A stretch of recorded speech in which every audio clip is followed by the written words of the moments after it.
Students, आज हम लोग बात करेंगे ट्रांसक्रिप्शन के बारे में। तो आप तो जानते हैं कि हमारे बॉडी में जो सेल है, सेल के अंदर क्या होता है? न्यूक्लियस होता है। न्यूक्लियस के अंदर होता है डीएनए। ठीक है। तो डीएनए एक थ्रेड लाइक स्ट्रक्चर क्रोमेटिन में, मतलब क्रोमेटिन के रूप में पाया जाता है। तो आप तो जानते होंगे कि डीएनए क्या है? डबल हेलिक्स स्ट्रक्चर है। ठीक है। इसमें हमारा सारा इंफॉर्मेशन कोड होता है कि एक ऑर्गेनिज्म कैसा होगा, किस टाइप का होगा, एवरीथिंग। ठीक है। ये सॉफ्टवेयर है बॉडी का। तो ये डीएनए में जो इंफॉर्मेशन होता है ना, उसको क्या किया जाता है? वो इंफॉर्मेशन आरएनए में पास किया जाता है। तो ट्रांसक्रिप्शन क्या है? डीएनए से आरएनए का बनना। ठीक है। वो प्रोसेस को बोलते हैं ट्रांसक्रिप्शन। तो डीएनए में जो मैसेज है ना, वो आरएनए के रूप में एमआरएनए, खासकर आरएनए भी अलग अलग तरह के होते हैं। मैसेंजर आरएनए होते हैं, राइबोसोमल आरएनए होते हैं और ट्रांसफर आरएनए होते हैं। 3 तरह के आरएनए होते हैं हमारे बॉडी में। तो ये जो मैसेज है, मैसेंजर आरएनए के रूप में वो मैसेज पास होता है। यहाँ डीएनए से एमआरएनए बनेगा। ठीक है। तो वो प्रोसेस क्या कहलाएगा?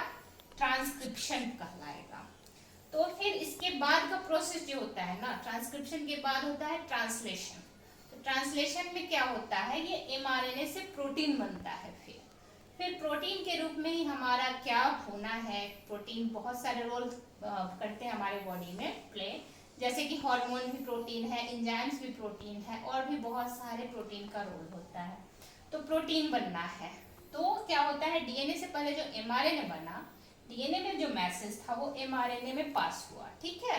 तो एक सेगमेंट है डीएनए का, तो ये इतना सेगमेंट मान लीजिए कि इसका आरएनए कन्वर्ट किया। तो आपको पता है कि नाइट्रोजनस बेस होते हैं। ठीक है। AGCT। ठीक है। तो AGCT जो है नाइट्रोजनस बेस, जो एडेनिन, ग्वानिन, साइटोसिन, थाइमिन, ये 4 तरह के हैं। ये कहाँ पाए जाते हैं? डीएनए में पाए जाते हैं। तो जब डीएनए से आरएनए बनता है ना, एमआरएनए, तो ये थाइमिन के जगह पे यूरेसिल होता है। क्योंकि जो थाइमिन है ना, वो डीएनए में होगा, लेकिन थाइमिन के जगह पे जब आरएनए बनता है, एमआरएनए बनता है, तो ये आएगा यूरेसिल। ठीक है। ये यूरेसिल नाइट्रोजनस किस में होता है? एमआरएनए जो बना उस पे होगा। ठीक है।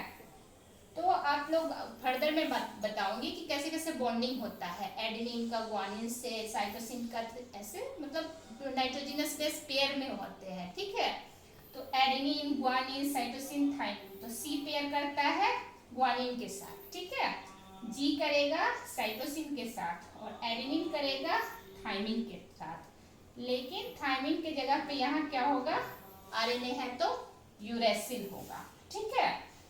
तो इस तरह से जो मैसेज है वो पास किया। कहाँ से किया पास? ये डीएनए से कहाँ गया? एमआरएनए। तो इसमें बहुत सारे एंजाइम्स का रोल होता है। तो एक है आरएनए पॉलीमरेज एंजाइम। ये क्या करता है? ये एंजाइम हेल्प करता है डीएनए से आरएनए बनने में, मतलब ट्रांसक्रिप्शन के प्रोसेस में इसका बहुत बड़ा रोल है। जैसे मैंने बताया था कि डीएनए का रेप्लिकेशन कब होता है? जब डीएनए से डीएनए बनता है। एक डीएनए कॉपी का दूसरा जो बना, तो वो हो गया रेप्लिकेशन। लेकिन एक डीएनए का कॉपी जो है, वो अपने आप को एक्सप्रेस किया, मैसेज को एक्सप्रेस किया। कहाँ? मैसेज को ट्रांसफर किया एमआरएनए में, आरएनए बनाया, तो वो हो गया आपका ट्रांसक्रिप्शन। ठीक है।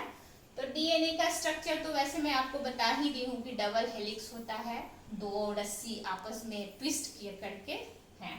तो पहले वो सिंगल थ्रेड लाइक स्ट्रक्चर होता है।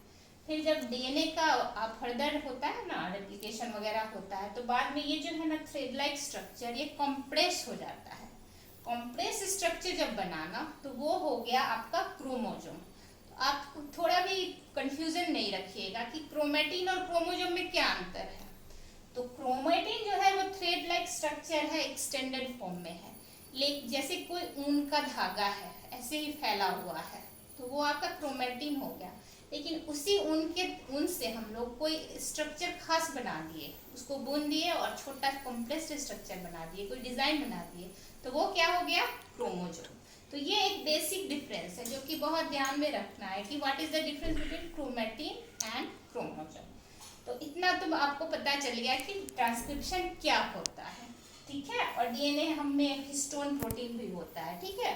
तो ये न्यूक्लियोसोम मॉडल जो दिया गया था उसमें बताया गया था कि हिस्टोन प्रोटीन के चारों तरफ ये जो है थ्रेड लाइक स्ट्रक्चर बंधे हुए हैं। तो इस तरह से ये स्ट्रक्चर जो है क्रोमोसोम का, क्रोमेटिन का, ये स्टेबल रखता है। Thank you.